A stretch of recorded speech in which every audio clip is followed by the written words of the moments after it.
Olá, o economista Paulo Clébio é o convidado de hoje do programa Entrevista NF. Nós vamos falar sobre mercado de trabalho. Paulo, bom dia, prazer tê-lo aqui na Rádio NF. Bom dia a todos os ouvintes da Rádio NF.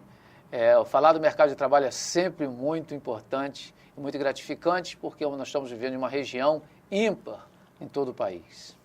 Paulo, e nessa região, como é que está o mercado de trabalho atualmente? Há uma mudança significativa nos últimos 20, 30 anos? Como é que você vê essa relação, de tempo principalmente? Isso, nós temos hoje um cenário mais propício à empregabilidade, nós temos um cenário de educação também mais propício, e nós temos uma empregabilidade, umas empresas na nossa região que está gerando esses empregos novos, um movimento muito interessante na economia. Haja vista o que aconteceu tanto em Macaé, o crescimento, e agora esse crescimento também vem para Campos e São João da Barra com a chegada do Complexo Portuário do Açu. E com esses novos empreendimentos, essas boas perspectivas de futuro, na sua avaliação, como é que está o mercado de trabalho para o recém-formado? O recém-formado, eu trabalho muito com recém-formado de universidade, o recém-formado de curso técnico. Esses recém-formados, eles precisam ter sempre a preocupação de mais uma língua, não necessariamente o inglês, mas que ele tenha mais uma língua por conta da nossa região, dessa quantidade de empresas internacionais que a gente tem. É necessário que ele aproveite o momento estudantil para fazer o máximo de cursos extras curriculares, do cursos extra estrutura da própria estrutura acadêmica ou do curso técnico, para que ele possa agregar mais valor na sua linha profissional e na sua estrutura curricular. Você acredita que com esses adventos econômicos que a região está recebendo ultimamente, e também com a Petrobras, que já não é tão nova assim, cada vez mais o jovem da região, ele tende a optar por esse ramo de trabalho ou offshore ou industrial? O que é muito interessante observar é que acaba que toda, a gente chama de cadeia produtiva ou cadeia de valor de negócio, ela acaba tendo um reflexo diretamente do setor onshore-offshore. Por exemplo, você tem hoje o desenvolvimento do setor comercial da nossa cidade, das cidades circunvizinhas, um crescimento maior. E aí você precisa de um empresário mais preparado e também um funcionário mais preparado para atuar no comércio. Por quê? Porque muitos dos empresários do setor de petróleo que vai fazer a aquisição desses bens e serviços dentro da área comercial, ele tem uma exigência muito maior.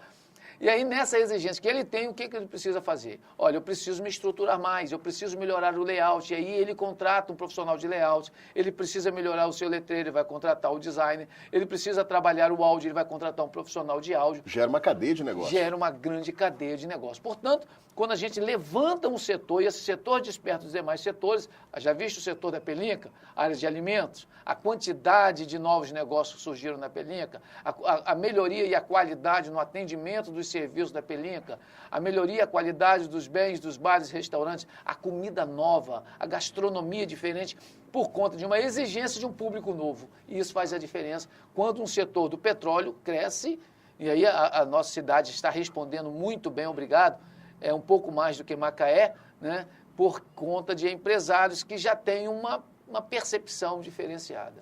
E esse termômetro, ele vale para as lojas de rede que estão se instalando na região, hotéis novos, enfim, empreendimentos a nível nacional? Isso. O setor de rede, você observa que a gente tem setor de redes em todas as áreas. A gente tem do setor cerâmico, com uma rede chamada rede RCC, você tem uma rede de supermercado, né? Você tem uma rede de farmácia, você tem uma rede de hotéis diferentes. E aí o que está acontecendo? Essa rede, quando ela chega, quando ela é uma rede externa, ela traz um que a gente chama de conhecimento tácito. Ela traz conhecimentos que aqui, de repente, não tinha antes. E aí esse conhecimento é passado quando um funcionário entra e começa a trabalhar. Quando ele vai para o outro hotel da cidade, ele já vai com uma experiência diferente. Hoje, olha, observa só, a nossa cidade, nós temos hotéis que era uma estrutura muito tradicional, mais simples. Hoje você tem um hotel com um glamour melhor, com 3 pessoas na recepção falando idiomas diferentes. Então você, um cara falando espanhol, outro cara falando inglês, na recepção de nossos hotéis locais. Eu não estou falando de um conhecimento trazido de fora, mas uma cultura que a gente veio de fora, trouxe de fora, e aqui você já tem nos nossos hotéis pessoas falando outro idioma. Isso é A diferença, quando você tem essas grandes redes, acaba mexendo com o comércio local. É o estímulo à concorrência. Isso estimula a concorrência. Agora, voltando a falar um pouquinho sobre recém-formados. Quem começa mais cedo, por exemplo, no que você citou, que é uma situação de você agregar um conhecimento. Quem começa mais cedo, por exemplo, a estudar uma outra língua, leva vantagem no mercado de trabalho? Leva tanta vantagem que eu estava conversando com alguns amigos de RH, de alguma dessas empresas que estão chegando, e diz o seguinte: Paulo, às vezes a gente pega o cara que fala bem um idioma e tem um pouco conhecimento técnico, que o conhecimento técnico a gente consegue ajeitar esse cara mais rápido. Mas a comunicação é fator fundamental dentro do nosso meio aqui. Eu preciso que o cara fale. Se ele não fala inglês e fala espanhol, tudo bem, porque o espanhol acaba sendo uma segunda língua, ou de repente a empresa tem o francês, se for uma empresa francesa, mas é necessário um segundo idioma e bem trabalhado.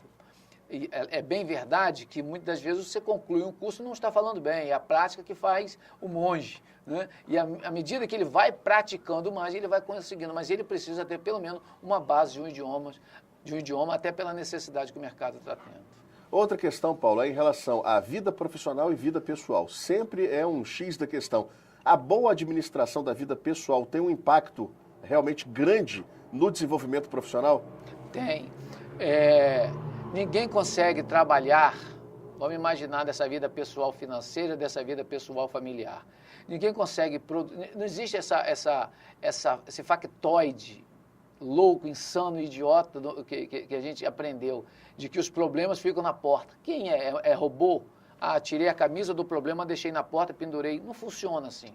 A gente carrega dentro da gente, no cognitivo, os nossos problemas. E aí esses problemas afetam, acaba aumentando o número de acidentes, acaba você saindo com problema de casa, você tendo problema nas relações com seus colegas de trabalho, em relações interpessoais, tem problema entre os setores. Isso se dá porque você vem trazendo os problemas de casa. Então, o nosso dia a dia, o nosso dia maior dentro de uma empresa é reflexo também das nossas relações familiares, né? Só se a pessoa for muito fria, e ela acaba sendo fria nas duas relações, tanto familiar quanto também na empresa. Um dia ela vai mostrar quem verdadeiramente ela é, então ela tem que trabalhar isso. E na área financeira a mesma coisa. Se você vem com um problema de uma má gestão de dinheiro em casa, esse problema fica afetando sua mente, você não consegue produzir bem. Você está preocupado com o cheque especial furado, você está preocupado com a dívida que você fez e não consegue pagar. Você sabe que o dinheiro, quando você receber, se depositar no banco, o próprio cheque especial vai sugar tudo, você vai passar mais um mês apertado. Essas coisas todas de gestão acabam afetando a vida profissional, e a vida profissional é uma sequência da vida pessoal. E em relação à exposição da vida pessoal? Hoje a gente está numa época de tecnologia intensa, temos a internet, quase todo mundo tem acesso, temos as redes sociais, as pessoas gostam muito de se expor nesses ambientes. Isso pode afetar um profissional no mercado de trabalho? Talvez uma exposição excessiva nesse ambiente virtual? Pode. Eu tenho trabalhado muito isso em algumas palestras, falando sobre isso, tanto para os alunos quanto para os profissionais do mercado, quando alguma empresa me chama. Algumas preocupações. Às vezes uma menina que tem um corpo muito maravilhoso, muito lindo, o que ela faz? Ela vai e bota uma foto dela da praia, vindo da praia, lá no Facebook. E aí, quando as empresas hoje, ela faz, na verdade, também uma busca no Facebook, e aí ela vai lá e confere. Pô, como que a pessoa se expõe desse jeito? Ela vai fazer uma apresentação da sua vida profissional, de uma apresentação que ela fez, ela fez uma apresentação de uma roupa muito curta, e alguém fotografou e colocou lá. Olha a apresentadora maravilhosa. Isso afeta na parte profissional. Então, às vezes a gente faz uma comunicação e usa algumas expressões que tem que ter cuidado. Gente que põe excesso de palavrões dentro do Facebook, gente que coloca, se expõe, ao invés de estar preocupado com a festividade, está preocupado com a bebedeira e mostra bebida. Isso se uma empresa, na hora de fazer a contratação, ela tem uma preocupação de trabalhar os profissionais dela na área de uso de bebida ou drogas, ele não vai contratar esse profissional, porque isso vai gerar um peso para a empresa depois, um tratamento posterior. Então, tem que ter essa preocupação, sim. A vida pessoal da gente, a gente tem que ficar expondo o excessivo. Expõe o que é necessário, o que isso poderia agregar para a área profissional também. De repente, você fez um determinado trabalho, você expõe lá. Você está no meio de uma festa de amigos, você está lá mostrando como que você trabalha o relacionamento interpessoal.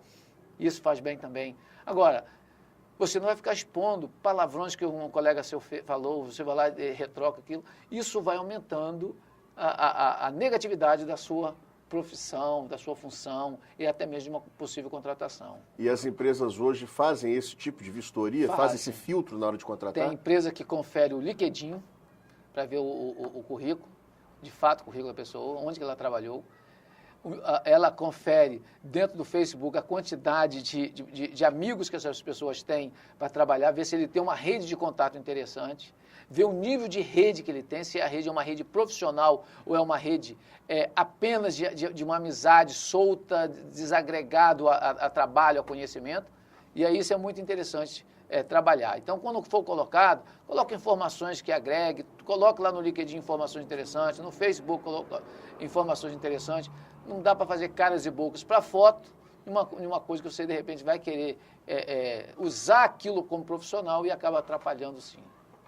Paulo, nossa entrevista está chegando ao fim. Queria agradecer imensamente a sua presença aqui na Rádio UniF. Os microfones estão à tua disposição. Gostaria de agradecer a todos. A gente tem depois outros temas também bastante interessantes para estar trazendo e discutindo aqui. E agradeço e parabenizo essa proposta a todos vocês que estão ouvindo. Utilize o máximo possível desse saber que tem sido produzido aqui na rádio. Parabéns. Muito obrigado. Você assistiu a um trecho da entrevista com o economista Paulo Klebel. Ele falou sobre mercado de trabalho. A entrevista na íntegra está no site www.radionef.org.br. Até a próxima.